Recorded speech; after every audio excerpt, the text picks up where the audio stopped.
like to learn more, please come find me, and I do plug you in.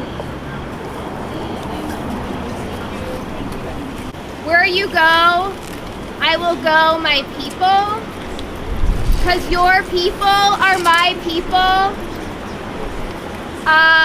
Your divine, my divine. My people. Where you go, I will go.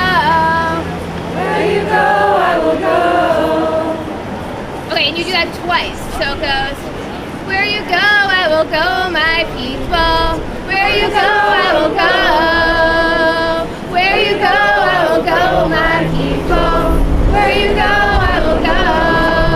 My people. Where you go, I will go. Because your people are my people. Your people are mine. Chat with folks, meet people, hug your loved ones, and yeah, thank you all for being here. And again, feel free to come up if you want to get in touch and get on the phone. I'm Eva Borgwart. Could you spell it, please? Borgwardt. We're out here because there has been a huge and unprecedented escalation in Israel-Palestine.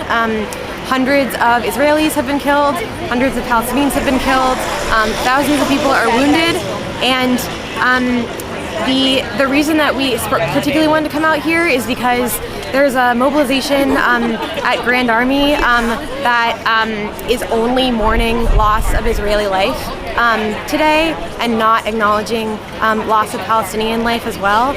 And the important thing that we want to convey to our community, to our leadership, is that this is not, we cannot mourn one people without mourning everyone, and this is about Israeli and Palestinian safety intertwined together, and not seeing it that way is what got us into this.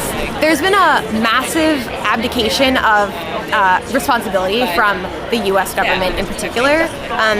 The Biden administration released a statement today saying that the Palestinian militants' Hamas attack this morning was unprovoked, which is deeply offensive considering not only decades of occupation and apartheid that Palestinians are living under every day, with their relatives and people being murdered in the street by the army, and constant siege and deprivation of the basic rights, and their lands constantly be taken away, homes being demolished, dozens and dozens of atrocious conditions under which people are expected to survive.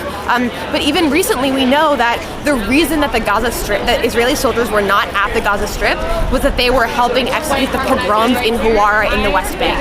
And so, all of these things are connected, and even over the past few days, the Israeli government and military have been drastically escalating the oppression of Palestinians. And so, today's attack by Hamas, which we condemn unequivocally, we condemn the loss of civilian life. Many of our members have family in Israel that they're scared for. Many of our members also have loved ones in Gaza and in the West Bank that they're terrified for. We have to acknowledge the context, because if we don't resolve the underlying conditions of occupation and apartheid, there will never be true safety for Israelis and Palestinians living in the region. This mobilization took us about 2 hours. At probably 6 p.m. tonight, we found out that there was going to be a gathering for only Israeli life, and we pulled together this gathering, which I probably had around 70 people.